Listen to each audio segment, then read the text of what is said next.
मुल्ला जी क्या कहते हैं, फ़इज़न सलखल अशहुरुल हुरम फ़क़्तुलुल मुशरिकीन हैसु वजदतुहुम वख़्ज़ूहुम वस्रुहुम वक़्उदू लहुम कुल्ल मरसदीन फ़इन ताबू व अक़ामुस्सलात व आतवुज़ ज़कात फ़ख़ल्लू सबीलहुम इन्नल्लाहा गफ़ूरुर रहीम। मैं नहीं कह रहा,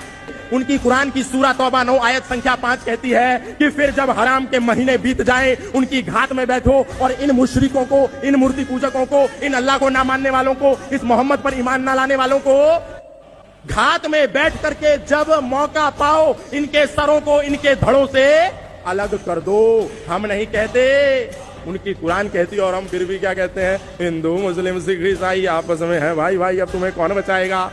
यह दहशतगर्द लोगों को गुमराह कर रहा है कि कुरान में लिखा है कि हिंदुओं को जहां देखो कत्ल करो, जबकि कुरान में यह बात नहीं लिखी है। सूरह तौबा में आयत नंबर 5 में अल्लाह तबारक ताला ने जो कत्ल करने का हुक्म दिया है, वह किसको कत्ल करने का हुक्म दिया है उसके बारे में उसी सूरह में आयत नंबर 7 में फरमा रहा है कि वह लोग जो अल्लाह और उसके रसूल से मुआहदा किए, सुलह किए, और वह लोग